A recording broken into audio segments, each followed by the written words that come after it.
All right, I guess we have everybody in place, so we'll get started. I'm Jerry Agar with Newstalk 1010 Radio, Sun News Television, and the Toronto Sun. So let's talk about who is here. Our special guest, of course, Andre Marin, is here, who is appointed the Ombudsman of Ontario in 2005, reappointed in 2010, officer of the Ontario legislature.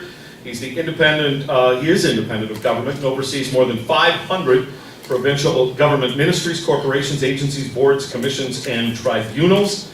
And isn't it too bad we have that many of them? His office has handled some 27,000 public complaints last year, along with resolving individual complaints about government services. The office also conducts large-scale systemic investigations, recommends reforms. Almost all of Mr. Marin's recommendations have been accepted by the government, resulting in improvements to, among other things, security in government-run lotteries, treatment of inmates, screening of newborn babies for disease, compensation for victims of crime, and transparency of the property tax assessment system. His early work includes serving as Canada's first ombudsman for the Department of National Defence and the Canadian Forces, Director of Ontario's Special Investigations Unit in Police Oversight, and as a Crown Attorney, he holds degrees in both common and civil law from the University of Ottawa.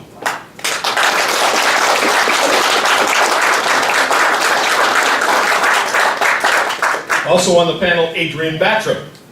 She has a master's degree in public administration, worked at the Saskatchewan legislature as a researcher in the Opposition Caucus office. She is also a person who has served in the Canadian Armed Forces, obtaining the rank of lieutenant. She moved on, she didn't bring her gun. She moved on to Manitoba, where she worked as the provincial director for the Canadian Taxpayers Coalition, which is Canada's largest taxpayer advocacy group. In 2010, she was the director of communications for the Rob Ford for Mayor campaign, and subsequently joined Mayor Ford at City Hall as his press secretary, so that, of course, was boring and had nothing to do. And then she joined the Toronto Sun as the comment editor, and she's with us at Newstalk 1010 as the municipal affairs correspondent. She appears weekly in the Toronto Sun, and she is host from 1 until 3 p.m. on Straight Talk on Sun News Network.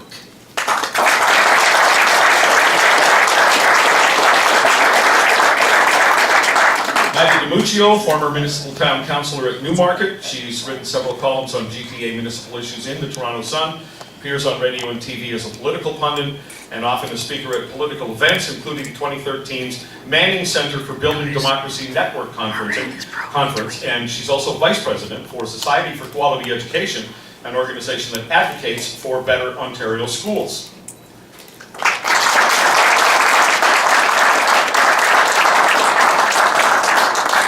And Lisanne Sondergaard is with us. Served as Chief of Staff within the Government of Alberta to the Minister of Accountability and Transparency, as well as the Solicitor General. Previous to that, she worked in Ottawa for several years in the Environment, Transport, and Infrastructure portfolios, and served as a Director of Communications during the Alberta Leadership Campaign.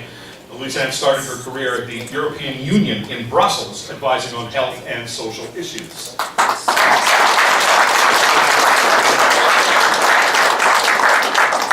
Now, we'll go for a while, and then toward the end, around 8:30, for the last half hour, we'll take some questions, and I would ask you a favor for everyone here. If you're going to come up and ask a question to the panelists, or one particular panelist, I hope you can think about that question and boil it down to the essence of what you want to ask. In other words, don't give a political speech. Out of respect for other people who want to ask questions and to move it along, because generally in these things it's hard to get to all the questions, so please, so you don't have to argue with me, have your question down to just a few sentences as best you can. Meanwhile, let's hear from our special guest, Andre Marin, to explain what the Ontario Office of the Ombudsman does.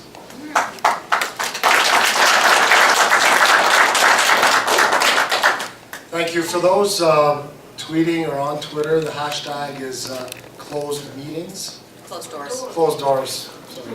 Closed doors. Hashtag closed doors. I thought I would give you a brief introduction about what our office does, and secondly, to give you an oversight, or an overview rather, of the oversight or lack thereof in municipalities in Ontario currently. and brace yourself because I will be the bearer of bad news.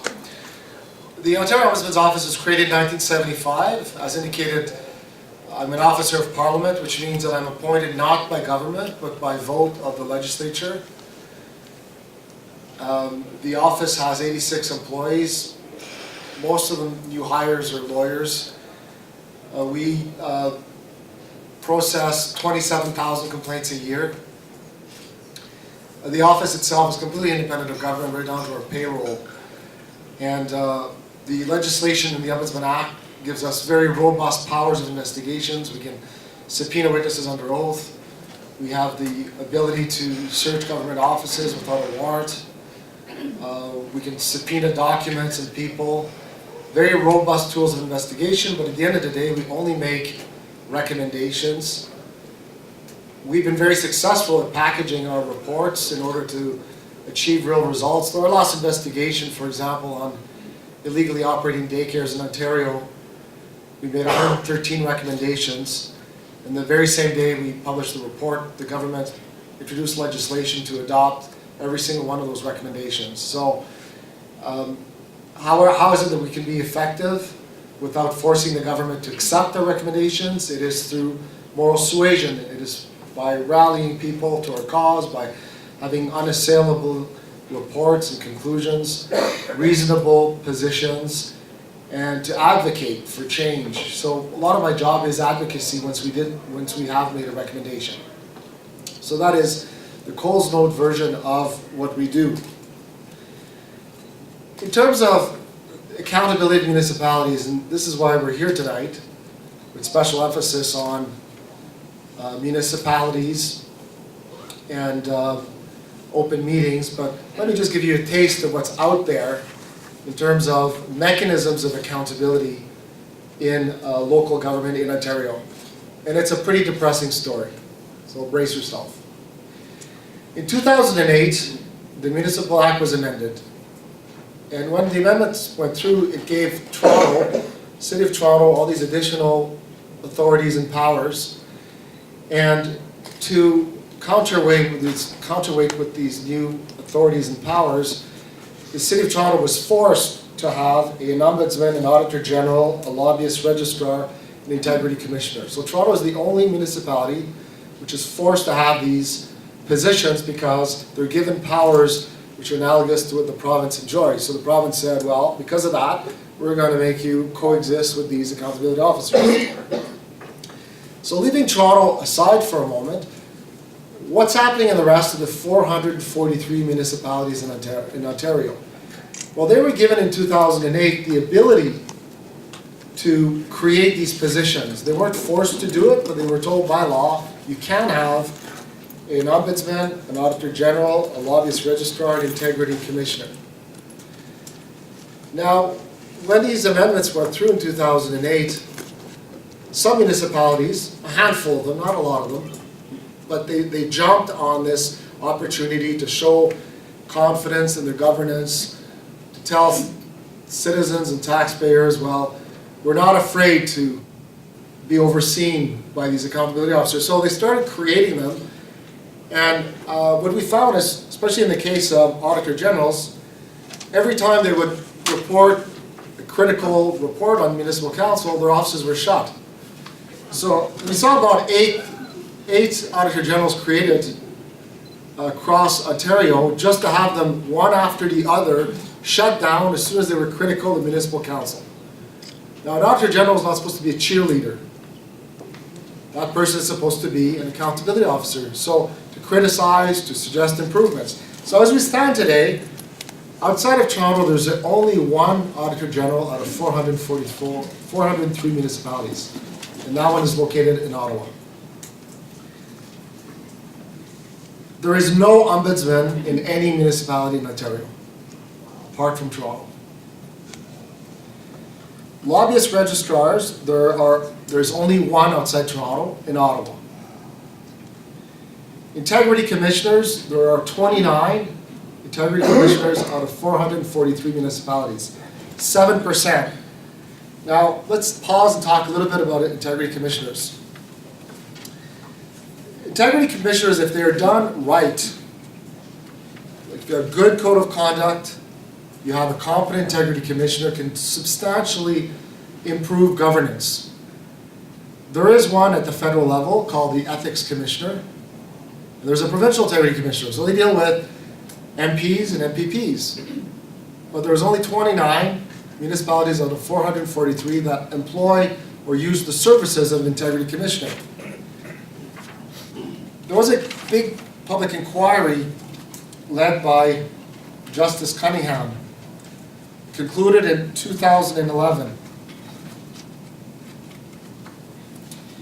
And Justice Cunningham recommended that every municipality in Ontario use the services of an integrity commissioner and a code of conduct which is robust. But that report was ignored.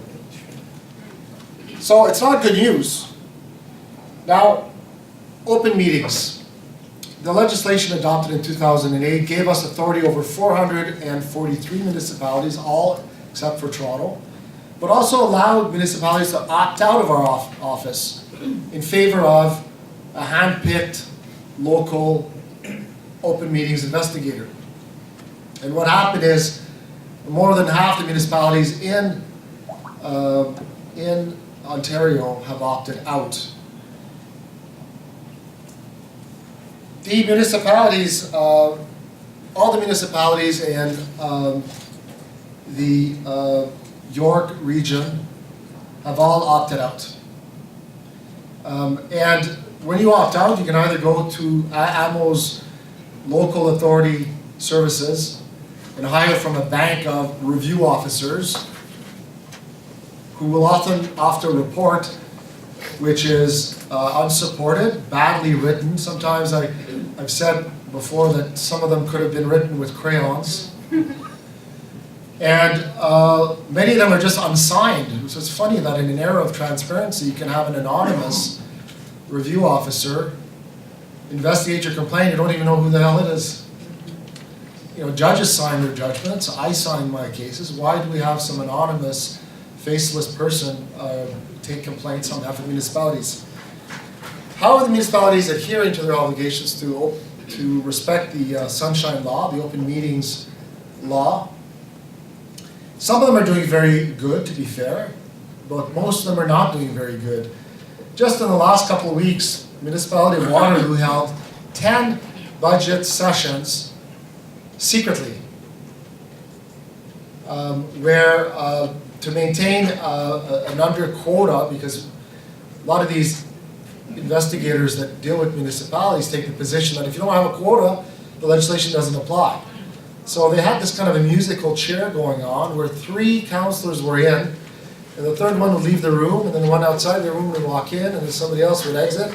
So they were always under the quorum of 4. So I blew the whistle on them, even though I don't investigate them, but I deplored it on Twitter, and then they decided to make everything public. The Elliott Lake collapse of the mall, you'll recall, it cost people their lives. There was a public inquiry by a retired judge who found that in 12 years of meeting, 12 years of council meetings in Elliott Lake, there were no minutes taken. Not 1 minute. So the judge could not come to the conclusion whether the mall's risk was discussed at council or not, because there was nothing to go on. The county of Bruce, this municipality negotiated with the government to take nuclear waste and dump it in cottagers' backyards in secret for 8 years. Well, of course they did it in secret.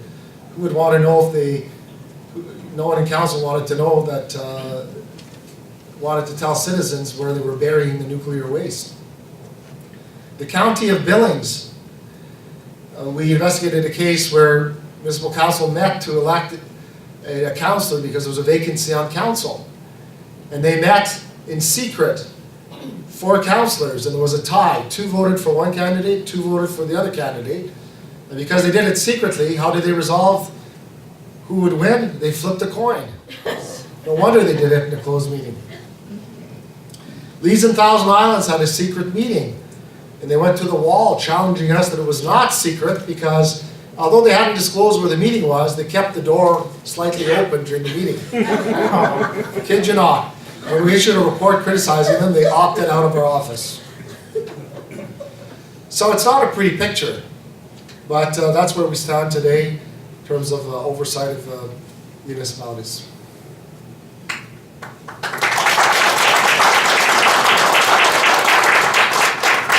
So, Mr. Marin, on the first question here, we'll stay with you. Bill 8 was developed over years with a flurry of last-minute changes, and can you catch us up on Bill 8, what it's about, how does it help, if it does, Ontario citizens, and how can people use it?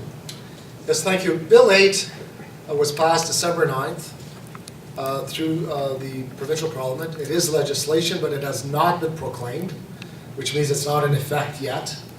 And it extends our jurisdiction to municipalities, basically all levels of municipality over everything, except closed meetings, the secret meetings that we're talking about tonight. They were kept to the side. Up until the day the legislation passed, the government had proposed to keep the opting out, but allowed us to oversee whoever was conducting the privatized investigation, the handpicked investigator of the municipality. We would oversee the work product. At the last moment, that was taken off, so it's the status quo. Right now, people can opt out, or it's us, but we don't oversee the local investigators. But all other levels of, all other matters in a municipality, we get to oversee. So ethical issues, conflict of interest, and we also oversee individual councillors. And then we oversee universities and school boards. I think there's a lot of promise in Bill 8. You have to determine when it kicks in, and we have to be ready because there's a very high expectation there that it will succeed. So our job is to make sure it succeeds. All right, Elise Ann Sondergaard.